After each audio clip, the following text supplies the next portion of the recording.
Bien, buenas noches, bienvenidos todos acá a esta humilde ventana de las redes sociales y de YouTube de la Iglesia Sembradores de Vida Perú. En nuestro estudio, continuando con este estudio bíblico de nuestros días martes, en este caso el tema es las fiestas judías y la iglesia. Bien, antes de entrar en materia, pues vamos a orar, vamos a pedir la asistencia del Espíritu de Dios, pedirle al Señor pues, que nos ilumine, que nos lleve de la mano entre su escritura para hallar este manjar precioso de la santa y bendita palabra del Señor. Vamos entonces a orar, vamos a pedir al pastor Carlos entonces que nos esté acompañando. Amén. Oremos. Padre, en el nombre de Jesús te damos gracias, Señor, porque nos permites una vez más reunirnos en torno a tu mesa para degustar tu palabra, Señor, para escucharla, escudriñarla, para estudiarla. Espíritu Santo, guíanos a toda verdad y a toda justicia, oriéntanos en cada momento. Te pedimos, Señor, que abra los ojos de nuestro entendimiento, abra nuestros oídos y enséñanos a escuchar tu palabra, que nuestro corazón esté como buena tierra para que siembres tú la preciosa semilla de tu palabra en nuestros corazones y hoy mismo germine y de frutos al 30, 60 y 100 por uno. Úsanos con poder, Señor, para tu gloria, honra y alabanza, y cada uno que esté conectado en este video, Señor, pueda recibir, Señor, la bendición de tu palabra, Señor, iluminada para que pueda caminar en su vida para cada día más cerca de ti y más entendido en los tiempos y en lo que tú tienes para tu iglesia, Padre. Te damos gracias en el nombre de Jesús. Amén y amén.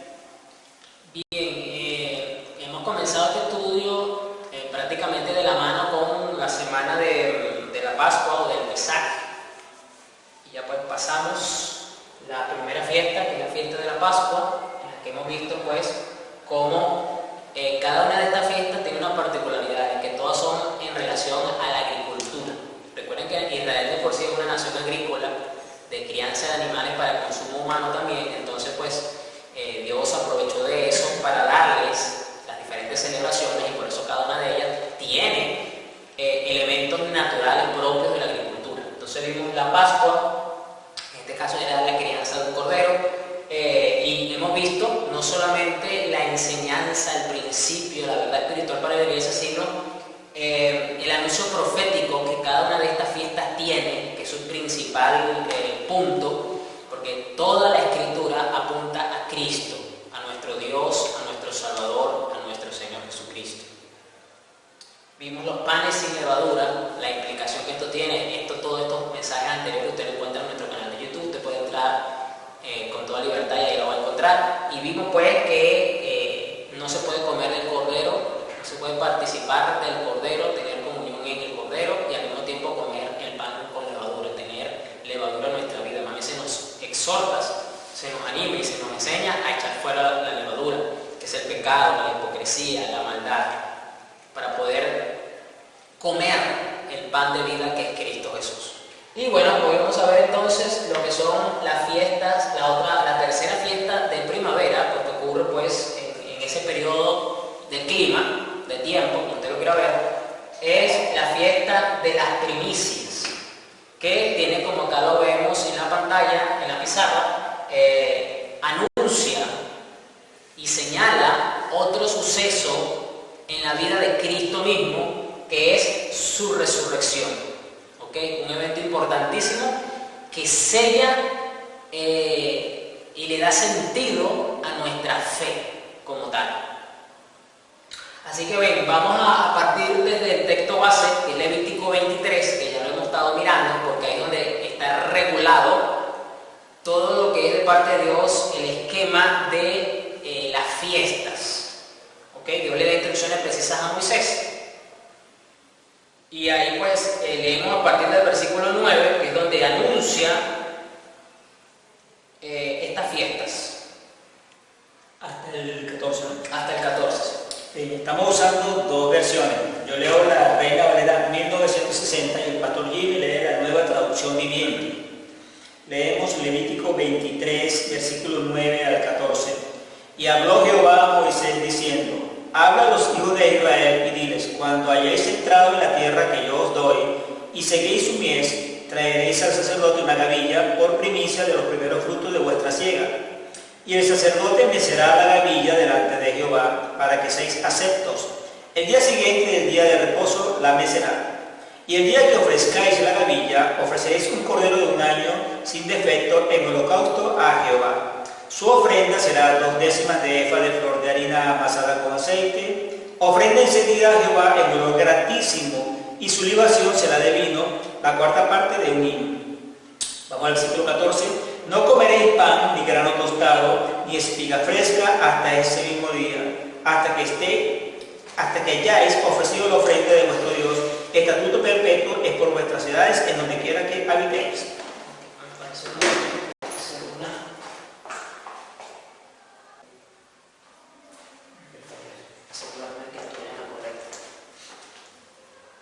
Bien, acá dice esta versión, pues que el Señor le dijo a Moisés, le da las siguientes instrucciones. Bueno, de por sí todo el capítulo son instrucciones precisas para cada una de las fiestas, en donde le dice con mucho más detalle lo que deben de hacer.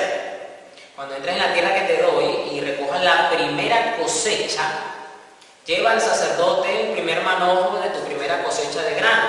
Al día siguiente del día de descanso, el sacerdote la levantará ante el Señor a fin de que sea aceptada a tu favor. Ese mismo día deberá sacrificar un cordero de un año sin defecto como una ofrenda quemada al Señor. Fíjense que a diferencia del cordero que se sacrifica en la Pascua, aquí no se consume el cordero, aquí simplemente se daba en sacrificio. A diferencia en la Pascua, que el cordero sí se consumía, o sea, las personas que lo llevaban tenían que consumirlo. También presentará una ofrenda de grano de 4 litros de harina selecta humedecida con aceite de oliva. Será una ofrenda especial, un aroma agradable al Señor. Además debes ofrecer 1 litro de vino como ofrenda líquida.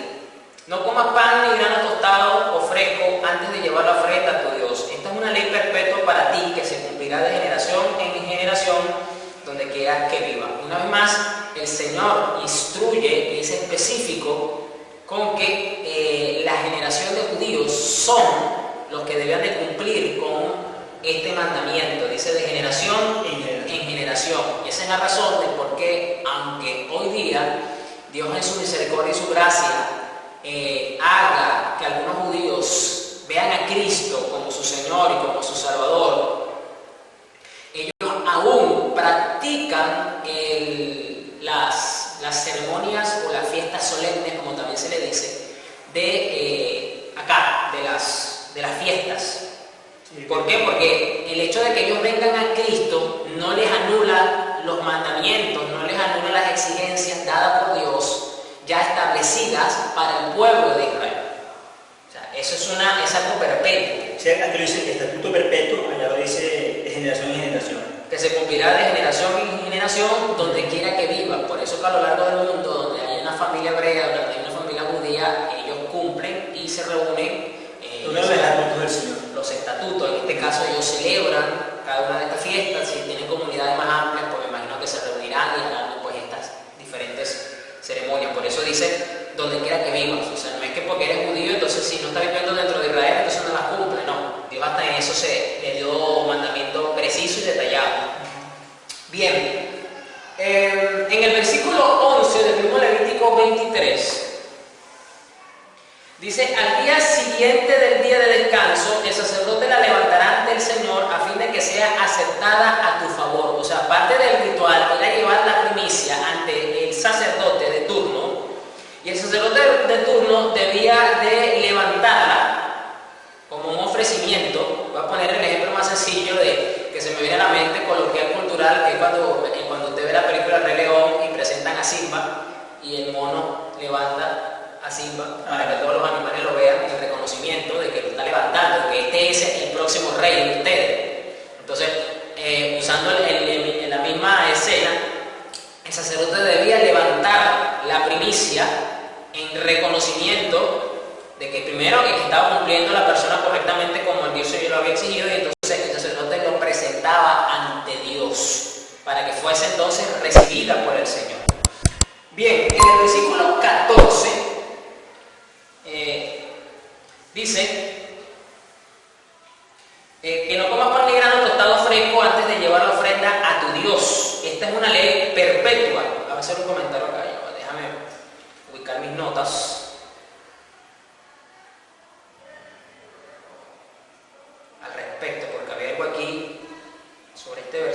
particular. Muy interesante.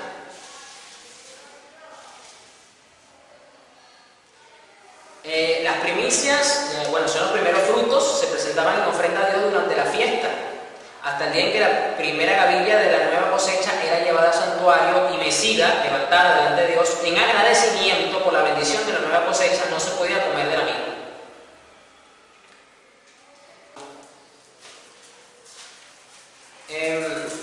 Retomamos la lectura, que nos quedamos iba a hacer un comentario sobre Levítico 23:14, y es que Levítico 23:14 nos dice que no se debía comer, y en el versículo 11 también nos dice que luego de esta fiesta, o sea, luego del día de descanso, luego del día sábado, a partir de ahí se debían contar 7 semanas, es decir, 49 días, hasta llegar nuevamente al día siguiente del Sabbat, ¿ok? Un día más llegando a 50, día en que caía la fiesta del Shavuot o del Pentecostés. Fíjense cómo cada una de estas fiestas, por lo menos la de las primicias, o sea, la de la Pascua y la de los panes, están prácticamente entrelazadas, sí, están muy bien juntas. Y la fiesta de las primicias, junto con la fiesta del Pentecostés, también están entrelazadas estrechamente. Ese es el comentario que quería hacer muy puntualmente. Ahora bien, ¿dónde vemos nosotros la simbología? ¿Dónde vemos nosotros a Cristo? ¿Dónde vemos el señalamiento profético de esta fiesta que nos muestra a Cristo y que nos muestra precisamente el momento, como quien dice, la cereza del pastel de la obra redentora de Cristo, que fue su resurrección, con la cual prácticamente selló de forma espectacular nuestro basamento, nuestra base, nuestro credo? Vamos a 1 Corintios 15, versículo 20. 1 Corintios 15, versículo 20. Solo ese, ¿no? Bien. Mas ahora Cristo ha resucitado de los muertos. Primicias de los que durmieron es hecho.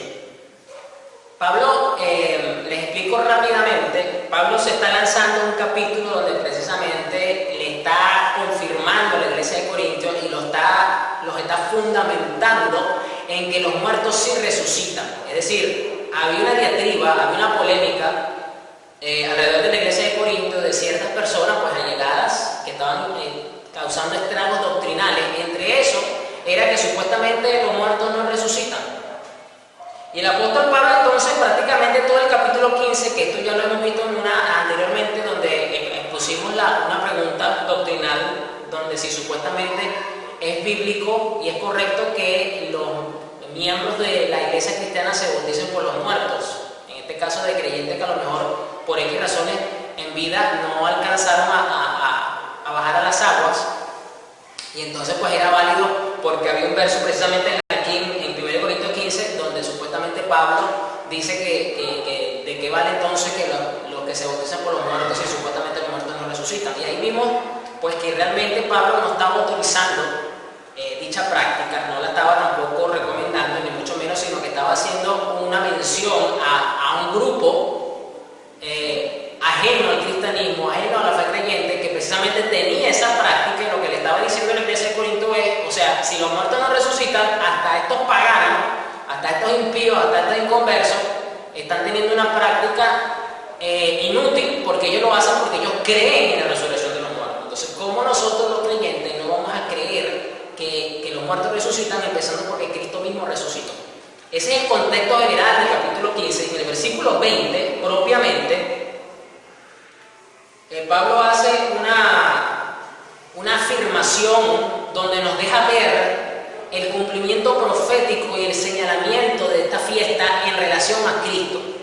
Dice: lo cierto es que Cristo sí resucitó de los muertos, y Él es el primer fruto de una gran cosecha, el primero de todos los que murieron.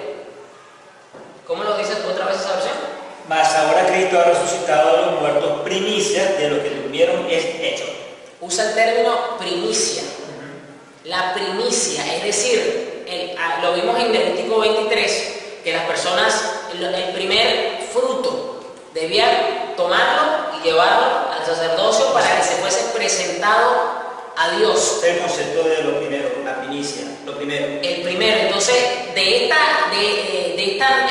extensión del pacto, ¿okay? Del pacto de la gracia, en esta nueva era en la que estamos, aunque a muchos les parece incorrecto decirlo de que uno haga esa alusión, porque se está haciendo como una diferenciación entre el primer pacto y el segundo pacto, pero realmente el segundo pacto es la consumación. Entonces, consumación como el cumplimiento de lo anunciado proféticamente en el primer pacto. En el primer pacto hay muchas profecías, no solamente relacionadas a Cristo, sino también a la resurrección de Cristo, a la resurrección de los creyentes. Entonces es en esta parte del pacto de Dios, porque si usted lo pone en líneas generales, tanto el pacto primero como el pacto segundo, que es donde estamos, viene siendo un solo gran pacto, donde Dios en una primera parte anunció muchas cosas y luego se cumplieron en la segunda parte.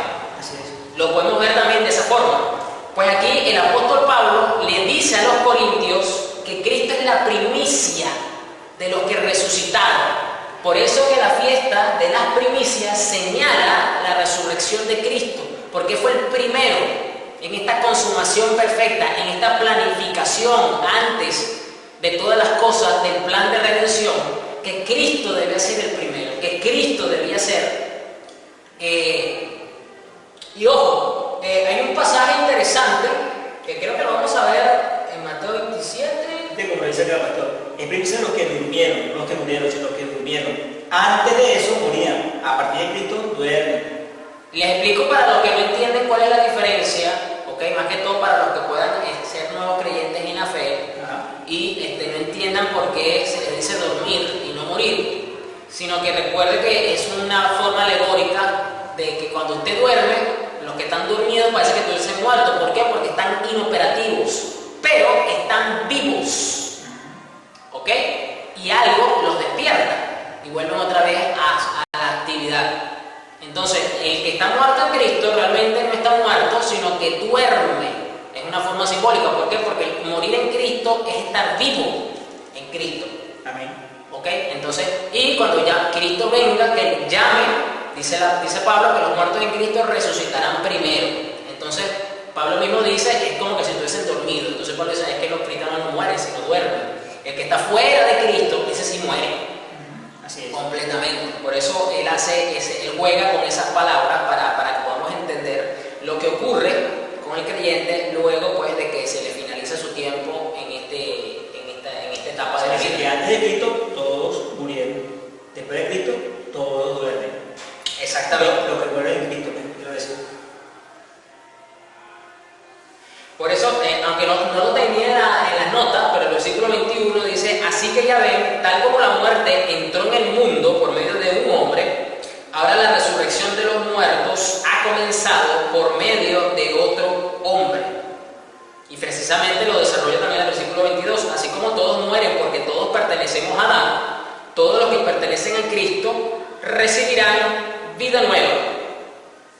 Versículo 23, pero esta resurrección tiene un orden. Fíjense lo que dice el apóstol Pablo. Cristo fue resucitado como el primero de la cosecha. Luego todos los que pertenecen a Cristo serán resucitados cuando Él regrese. ¿Cómo lo dice los versículos pero 24 al 23? El 21 dice, porque por cuanto la muerte entró por un hombre, también por un hombre la resurrección de los muertos. Porque así como en Adán todos mueren, también en Cristo todos serán vivificados. Pero cada uno en su debido orden. Cristo las primicias, luego los que son de Cristo en su venida. Fíjense cómo otra vez confirma y ratifica el hecho donde Pablo le atribuye a Cristo la figura de las primicias, que es algo que los judíos convertidos entienden perfectamente porque lo vienen practicando, forma parte de su estilo de vida habitual. Desde niño ya todos entienden muy bien lo de la fiesta, entonces no les es extraño para estos convertidos en la iglesia de Corintios que él usen los términos de primicias, entienden muy bien a lo que quiere decir esto. Y lo dejan claramente, primero Cristo y luego los demás cuando Él regrese. Bien, vamos ahora a Lucas 24, vamos a ver qué nos dice Lucas.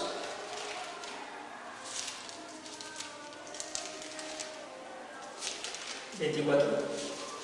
1 al 3. 1 al 3.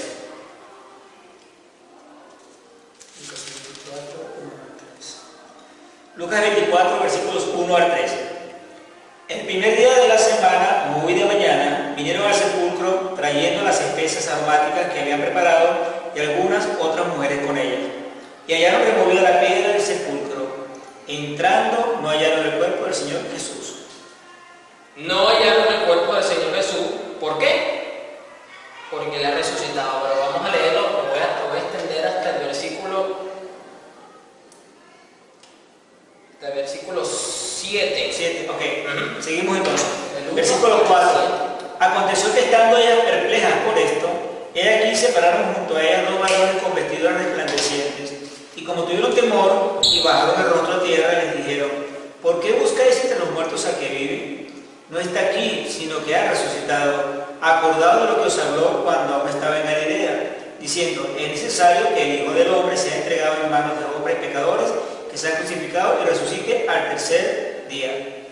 Leo el versículo 6 en esta versión. Dice: Él no está aquí, ha resucitado. Recuerden lo que les dijo en Galilea, que el Hijo del Hombre debía ser traicionado y entregado en manos de hombres pecadores y ser crucificado, y que resucitaría al tercer día. El testimonio del apóstol Lucas, una de las características que según pues, los estudiosos tienen es que Lucas, la epístola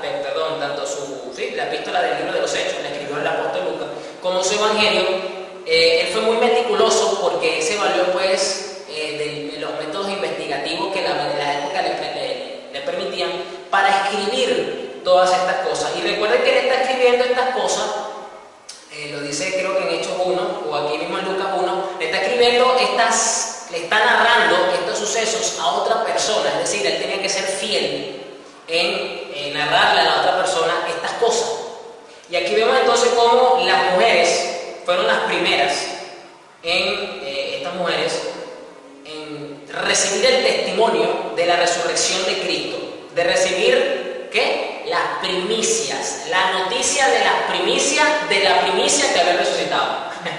Es decir, la primicia era la noticia de que la primicia profética, que es Cristo mismo, había ya sido presentado y había resucitado. Vamos ahora a Mateo 27.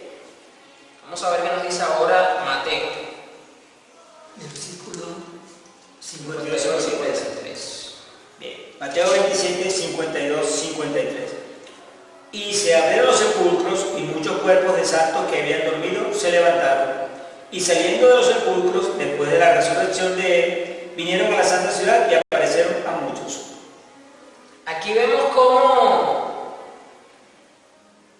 muchos hombres y mujeres que habían muerto resucitaron, salieron del cementerio luego de la resurrección de Jesús, entraron en la santa ciudad de Jerusalén y se aparecieron a mucha gente. Fíjense cómo aquí se cumple de una forma muy espectacular la fiesta de la primicia, porque la primicia era lo primero del resto, en la parte agrícola de la cosecha, es decir, de la cantidad. Los primeros frutos. Los primeros frutos. Entonces aquí Cristo presenta los primeros resucitados. No se nos dice, sino simplemente que fueron hombres y mujeres. Hay otro pasaje ahorita que se me está viniendo a la mente, que es donde dice que hubo más de 500. ¿Dónde es que aparece? Eso es cuando se le apareció Jesús a los discípulos y después apareció a más de 500. Es que se le apareció más de 500. Más de 500. Entonces estoy confundiendo las cosas, tengo un lapsus mental.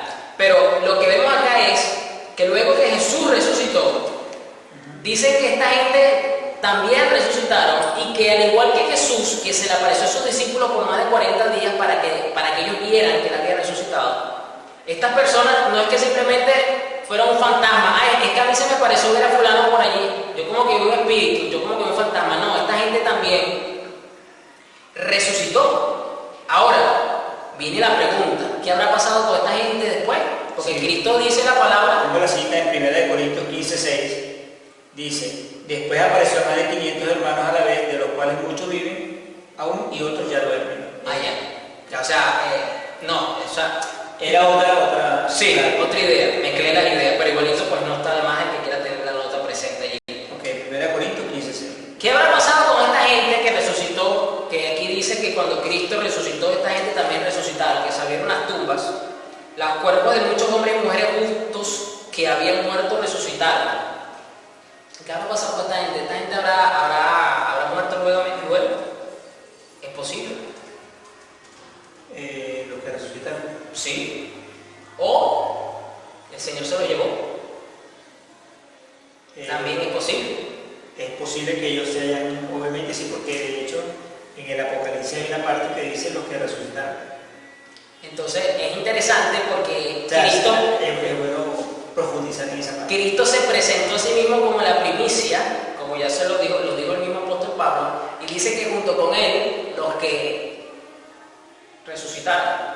¿Ok? Esto evidentemente está hablando de los que vamos a resucitar, porque evidentemente se está refiriendo Pablo a todos los que mueren en Cristo, pero es interesante que en el momento que Cristo resucita también resucitaron personas.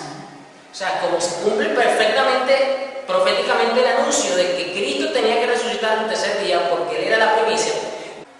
Ok, sí, el mismo Lucas 24, el versículo 1. Lucas 24. Sí. Y aquí voy a leer otra vez, vamos a hacer una doble mención acá interesante para que vamos al cumplimiento. ¿Cómo lo dice el versículo 1?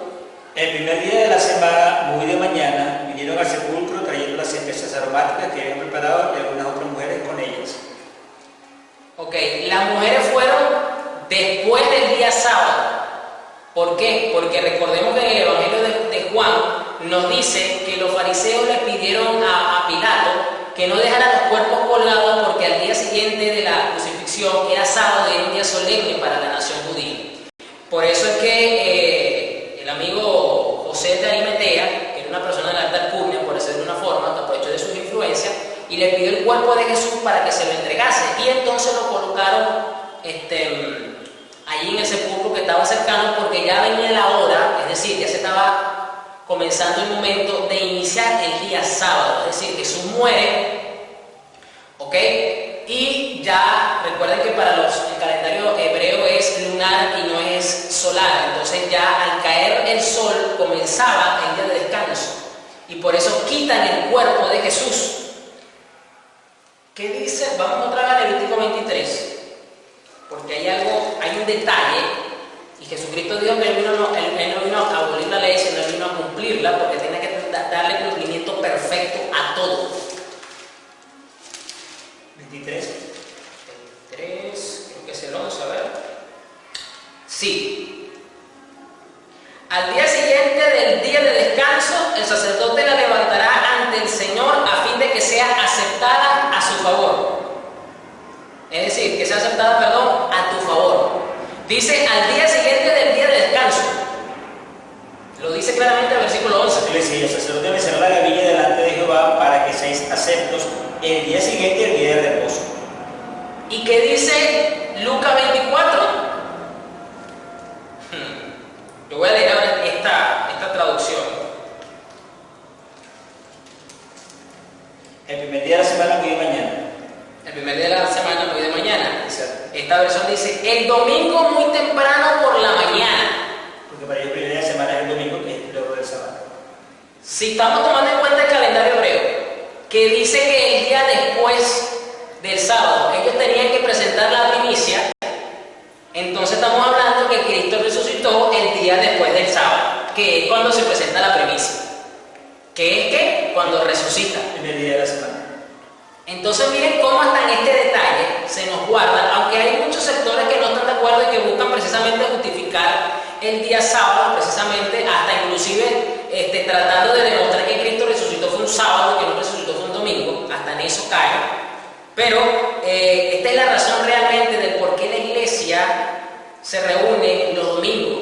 La iglesia se reúne los domingos no porque Constantino cambió el día sábado por el día domingo, haciendo entonces esto una imposición doctrinal y que la iglesia entonces protestante asumió dicho decreto de Constantino con el tema de la iglesia católica de Roma. Y realmente la razón del por qué la iglesia iglesia se reúne, la iglesia protestante evidentemente se reúne los domingos, es este el motivo, porque ese es el día que resucita Cristo y ese es el día que se celebra a Cristo, y se escogió entonces y se estableció como el día de reuniones principal, dominical, póngale el nombre que usted quiera, pero ya yo he dicho en reiteradas oportunidades que realmente el día de descanso se señala a Cristo, que es nuestro reposo.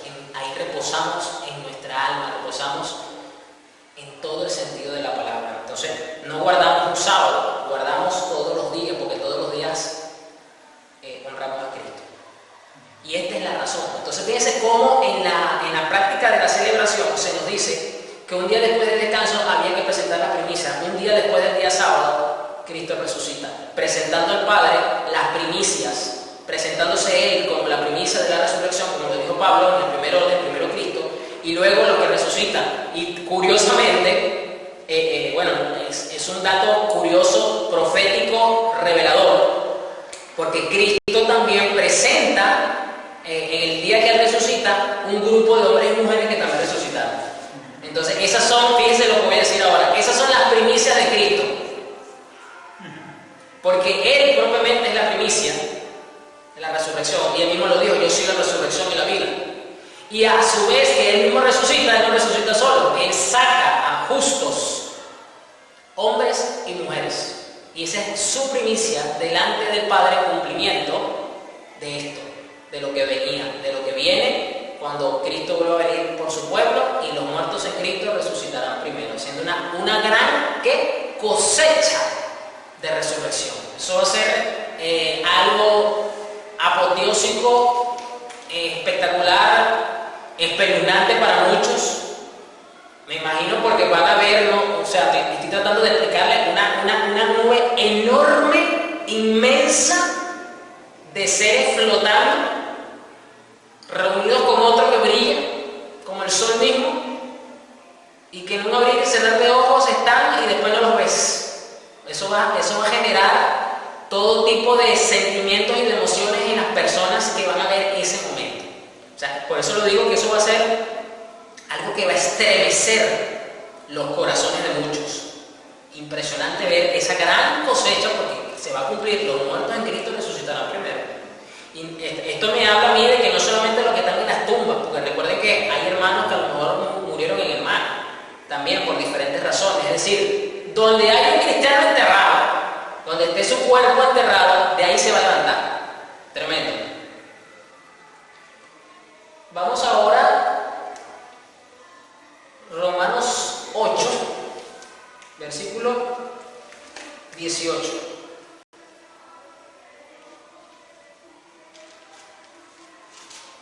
Romanos 8, 18 al 25. Bien. Romanos 8, 18 al 25. Pues tengo por cierto que las aflicciones del tiempo presente no son comparables con la gloria venidera que en nosotros ha de manifestarse, porque el anhelo ardiente de la creación es el aguardar la manifestación de los hijos de Dios, porque la creación fue sujetada a vanidad, no por su propia voluntad, sino por causa de que la sujetó en esperanza. Porque también la creación misma será libertada de la esclavitud de corrupción a la libertad gloriosa de los hijos de Dios.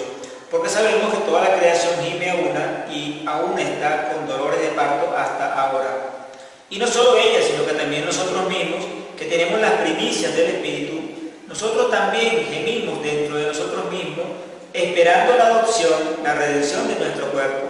Porque en esperanza fuimos salvos, pero la esperanza que se ve no es esperanza, porque lo que alguno ve, ¿a qué esperarlo? ¿Hasta dónde? Hasta el 25. Pero si esperamos lo que no vemos, con paciencia lo aguardamos. Es interesante porque Pablo aquí está hablando de la gloria futura, así lo subtitula con la versión que yo estoy leyendo. Y dice en el versículo 18: sin embargo, lo que ahora sufrimos no tiene comparación con la gloria que se nos dará después. Y entonces, ¿cuál es esa gloria? Pues la creación aguarda con ansiedad el día en que se manifieste que somos hijos de Dios, ya que la creación misma fue sometida a frustración, dice esta versión. No estoy leyendo el NTV, estoy leyendo otra versión, la nueva Biblia viva. Eso no sucedió por su propia voluntad, sino que sucedió por la voluntad de Dios, que así lo dispuso. Pero lo hizo con la confianza de que la creación será liberada de de la corrupción a la que está sujeta. Es decir, la creación misma está sujeta a una corrupción como consecuencia del pecado de Adán, que es lo que uno llama coloquialmente la maldición que está sobre la creación misma. Y usted dirá, wow, pastor, pero la creación es apoteósica, la creación me asombra, la creación me señala a Dios de una manera hermosa, porque la creación misma es hermosa. Bueno, imagínense cuando se les ha levantada la corrupción, cuando se les ha levantada la maldición, más hermoso va a ser. Continúa diciendo: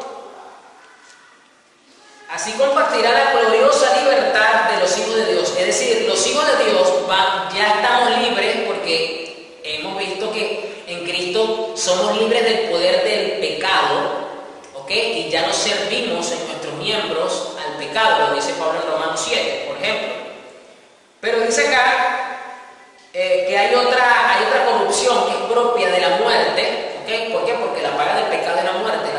El pecado produce muerte, y esa muerte es la que sufrimos nosotros en nuestro cuerpo físico. Recordemos que los seres humanos, antes de la caída en el pecado, pues no moríamos. Este cuerpo no sufría las consecuencias de envejecer hasta el momento que Dios pues le quita pues el aliento de vida completamente y ya deja el cuerpo físico de vivir. Entonces esa es la corrupción, esa es la consecuencia final del pecado que vemos en nuestro cuerpo y que va a ser extirpado. Por eso dice: sabemos que toda la creación gime como si fuera a dar a luz, y no solo gime ella, sino que también nosotros, que tenemos los primeros frutos del Espíritu, gemimos en nuestro interior. Es decir, fíjense cómo el mismo Pablo dice: nosotros tenemos esas primicias en relación a Cristo.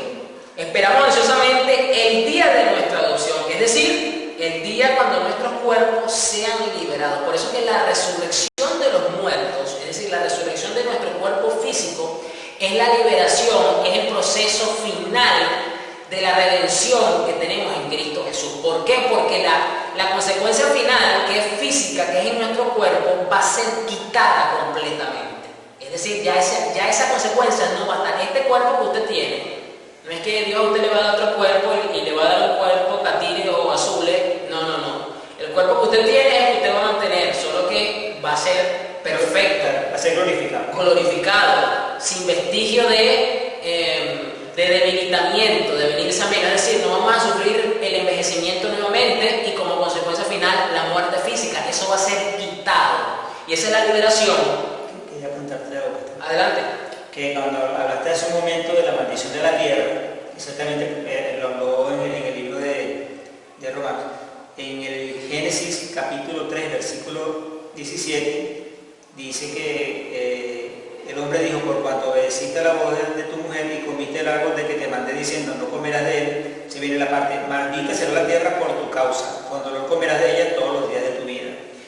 Entonces, es lo que soporta la consecuencia. La creación misma está esperando que esa maldición que vino por causa de Adán sea levantada. Y por eso gime. ¿Por qué gime? Por la manifestación de los hijos de Dios. ¿Qué es lo que quiere decir esto? Que está esperando es que los hijos de Dios se manifiesten en gloria, se les sea quitada el yugo completamente, la consecuencia, porque más atrás vienen ellos, más atrás viene la creación misma. O sea, le va a ser levantada esto. Y Pablo dice, el versículo 24: esa es la esperanza por la cual fuimos salvos. Es decir, la esperanza es que un día nuestro cuerpo va a ser libre de la consecuencia final del pecado, va a ser libre de la muerte física también. Esa es una esperanza. ¿Por qué es una esperanza? Porque es una promesa que tenemos y que un día eso va a tener su cumplimiento. Es decir, hasta este cuerpo físico que sufrió las consecuencias del pecado va a ser redimido completamente. Es decir, se le va a ser quitado esto. Y por eso es una esperanza. Si uno ya tiene lo que espera, no tiene que esperarlo más, dice Pablo. O sea, lo esperamos porque todavía no lo hemos recibido. Entonces es una esperanza que tenemos que es segura. Y termina el versículo 25: pero mantenernos esperando de Dios lo que todavía no se ha manifestado nos enseña a tener paciencia. Es decir, como no lo hemos visto, lo estamos esperando, sabemos que en un tiempo determinado el Señor lo va a cumplir. Esa espera, hasta de ese momento, nos desarrolla el fruto del Espíritu, lo que Pablo habla en Gálatas 5, de las diferentes cualidades, pues, del hombre celestial, como también se le puede decir, que es a semejanza de Cristo mismo. Entonces, hasta esta promesa, hasta esta esperanza, nos forma el carácter, nos forma la imagen de Cristo en nosotros, nos moldea la vida para tener, pues, una devoción lo más espiritual posible.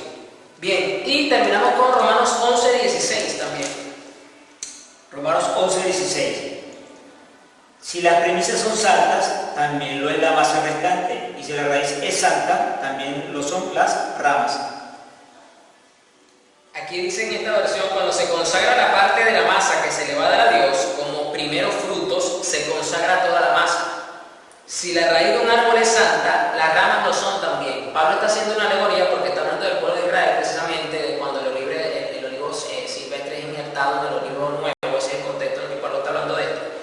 Y tomando en cuenta el tema de la primicia, tomamos entonces que Cristo mismo es la primicia, y si Él es santo, el resto de la masa, el resto del árbol, que viene siendo la raíz, es santo, porque en Él somos santificados, en Él somos aceptados por el Padre, en Él somos justificados, en Él somos objetos del amor y de la misericordia de Dios de forma inmerecida. Entonces, a ver cómo lo dice otra vez que tengo acá. El 16. Sí, a ver. Bueno, aquí dice esta versión: si el primer trozo de pan fue dedicado a Dios, entonces todo el pan está dedicado a Él. Si las raíces del árbol fueron consagradas, entonces las ramas también están consagradas. Qué interesante cómo lo dice, porque Cristo es la primicia, es nuestra primera porción. Nosotros ahora, como la raza humana, ¿ok? Cristo se presentó delante del Padre en representación, por eso que se le dice que Él es el nuevo Adán o el postrer Adán, porque Él entonces, como Adán, se presentó delante del Padre en representación de nosotros, ¿ok? También es una alegoría al sumo sacerdote que se presentaba delante de Dios para interceder, y le trae las primicias, y Él se presenta como la primicia misma, y entonces a Él están consagrados los que están redimidos y justificados bajo su sangre, bajo su sacrificio, por medio de la fe, están consagrados, están santificados, porque ese era el principio de la fiesta de las primicias, que tráeme la primicia, y eso va a hacer que Dios bendiga el resto. Así es. Entonces Cristo se presentó, Dios aceptó a Cristo como primicia, y entonces bendice, redime, santifica al resto de los que venimos detrás. Claro, en general, a la iglesia de Cristo. Está, digamos, aceptado de que cuando una persona, por ejemplo, comienza una actividad, comienza un negocio, comienza una percepción de un bien en base a algo que empieza a recibir, de lo primero que recibe yo una ofrenda al Señor. ¿Para qué? Para que el resto sea también bendecido. Eso es lo que llaman una ofrenda de primicias en el pueblo cristiano. Cuando la persona le lleva al Señor de lo que recibió por ese negocio, por su trabajo, por lo que sea, una ofrenda de primicia, para que el resto también sea bendecido. Ese es el concepto de la parte de primicia. De aquí, parte de lo que el pastor está diciendo es lo que muchas iglesias cristianas, sobre todo de corte pentecostal más que todo, practican, en la que una vez al año o comenzando el año, pues traen del fruto de su trabajo, ya sea de su negocio propio, ya sea lo que sea de su primer sueldo, traen pues y presentan al Señor el primer fruto, porque eso una sola vez al año. O sea, basado en el principio de la primicia, muchos lo toman en el aspecto financiero, pero no está mal, pues, para que usted conozca esto. El propósito principal y original de la fiesta de las primicias y de lo que son las primicias es precisamente la resurrección de Cristo. ¿Okay? Sigue siendo Cristo céntrico, sigue señalando proféticamente a Cristo. Totalmente. Sigue señalando el trabajo salvífico que él hizo de redención y de expiación por los pecados para con su pueblo, para con sus hijos, para con su iglesia. Entonces es hermoso ver cómo en cada una de estas fiestas, a pesar de que los judíos ortodoxos, los que no son mesiánicos, pues están velados, tienen un corazón endurecido todavía, como la misma palabra lo dice, en el tema de Cristo, ellos señalan, sin darse cuenta, la resurrección de Cristo, del único y verdadero Mesías que ya vino, y que aunque ellos no lo reconocen y están esperando a otro, pues Va a venir, sí va a venir, pero para nosotros es la segunda vez, para ellos pues creen ellos que es la primera, pues es ver a Cristo y que ellos toman a Cristo. Es entender entonces que en estas primicias, ver a Jesús como la primicia, saber... Lo hermoso, pastor, como tú comentabas la pasada, que la primera parte de la Escritura habla del Antiguo Testamento, la premisa como tal del ordenamiento, y la segunda habla del Nuevo Testamento. O sea, todo apunta hacia Cristo y que todo está perfectamente sincronizado. La Pascua judía con la muerte de Jesús. Los padres de ahora, como fiesta de los judíos, la sepultura de Jesús. Y la premisa judío con la resurrección de Jesús. Qué hermoso, ¿no? Qué tremendo como Dios lo ha hecho de una manera. Por eso que la Biblia es importante y es un solo libro, una sola mente. Todo tiene sincronía de Génesis hasta Apocalipsis, todo está entrelazado. No hay forma de desligarla. Sí, por eso comenté al principio que la Biblia en términos generales, de Génesis a Apocalipsis, si bien es cierto que nos la dividen en el Antiguo Testamento y el Nuevo Testamento, o el primer pacto, el segundo pacto, como le quieran decir los términos, realmente es un solo mensaje de Dios, que yo lo veo como un solo gran pacto, donde en la primera parte del pacto se anunciaron muchas cosas y que en la segunda parte de dicho pacto se cumplieron. Y se van a cumplir otras que todavía pues, no se han cumplido, como por ejemplo pues, la segunda venida de Cristo, no se cumple todavía, pero se va a cumplir. ¿Okay? Entonces esto es lo hermoso de que en estos eventos solemnes, que no duraban 2 horas, duraban días, semanas, con una gran presencia agrícola, porque todo esto es agricultura, animales, panes de levadura, primicia de la cosecha, o sea, todo tiene que ver con la tierra, con el animal, y el aspecto simbólico tiene una gran carga alegórica impresionante y el señalamiento profético hacia el Cristo único, que solamente lo podemos ver aquellos que hemos sido iluminados por medio de su Espíritu Santo y redimidos por el Señor, obviamente. Bueno, por eso decimos que toda la Biblia habla de Jesús. Exactamente. Habla de nuestro Señor, de nuestro Salvador y de nuestro Dios, Jesucristo. Bien, entonces es una fiesta hermosa. Sí, muy linda. Primicias, entonces fíjense cómo la base misma de la fe cristiana está allí presente, anunciada proféticamente de una forma hermosísima. Fiesta, ¿por qué? Porque se celebra realmente esto, se le da alabanza y honra por esto Cristo, porque Él fue el Cordero sacrificado, porque Él es nuestro pan sin levadura que fue sepultado y es nuestra primicia delante del Padre y que santifica al resto de los que van a ser resucitados por haber sido justificados y creer por su trabajo en la cruz. Amén. Su obra redentora. Es nuestra primicia, nuestra obra redentora. Entonces, bueno, y todavía faltan pues las demás fiestas, pero creo que ya con esto pues terminamos de una forma hermosa, de una forma magnífica, de saber que en cada detalle de la ley de Dios, de la Torá de Dios, de la palabra de Dios, como usted le quiera decir, se cumple perfectamente en Cristo, ¿ok? Y a veces cuando yo digo estas cosas, muchos como que creen que es que nosotros no cumplimos con la ley de Dios, nosotros cumplimos con la ley moral de Dios. O sea, más bien hay un movimiento que ha sido rechazado a lo largo de la historia como es el antinomianismo, que es, así se le dice a aquellos sectores de la iglesia que pretenden vivir la gracia, que pretenden vivir el evangelio sin la ley de Dios. Eso no es posible. O sea, la ley moral de Dios está vigente, ¿ok? Y la iglesia la asume perfectamente. Pero vemos estas cosas porque vemos realmente el propósito original, el propósito final de estas cosas. El propósito de esto es Cristo mismo. Por eso que la iglesia se queda con el cumplimiento profético y con el señalamiento profético perfecto de todas estas cosas. Es decir, al pueblo judío físico, porque la iglesia es el Israel espiritual, se le dio la señal física, pero a nosotros se nos fue dado el cumplimiento profético de dicha señal, porque entendemos el verdadero propósito de esta fiesta. Entendemos realmente el verdadero significado de la celebración de esto, que no era simplemente pues sí, que no están desasociadas, sino que están realmente entrelazadas. Son eventos en tiempos diferentes, pero se refieren a lo mismo. Por eso pues hablo de un solo gran pacto, de una sola gran verdad, y que el cristianismo es la consumación, es decir, el cumplimiento de muchas cosas ya dichas o mostradas. Es decir, en la eternidad, bueno, no puedo decir en la eternidad, en la perpetuidad, como es la palabra que uso, porque en la eternidad, pues, en un momento Cristo va a venir y esto va a cesar. Pero de generación en generación, los israelitas, pues que están velados, anuncian la muerte del Mesías, anuncian la sepultura del Mesías y anuncian la resurrección del Mesías. Todos los años, de generación en generación, se anuncia esto hasta que se les quite el velo y puedan verlo. Así que bueno, vamos a orar para despedirnos entonces. De verdad que esto fue bastante interesante, muy hermoso, muy lindo ver este estudio.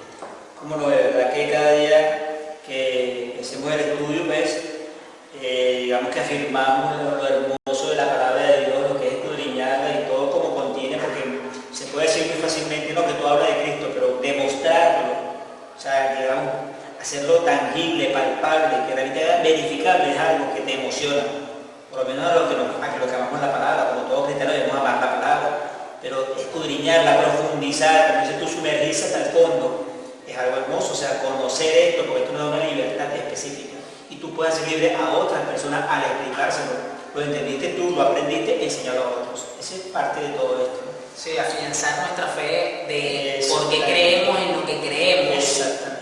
Y las razones, los fundamentos, los argumentos de que esto es real, de que esto no es un mito, de que de verdad, como dijo Pablo precisamente en 1 Corintios, Cristo, si Cristo no resucitó, seríamos los más desdichados del mundo, pero no lo somos, no somos los más desdichados del mundo. Desdichados del mundo son aquellos en los que su líder fundador todavía está metido en una tumba y los huesos están ahí. Esos sí son los desdichados.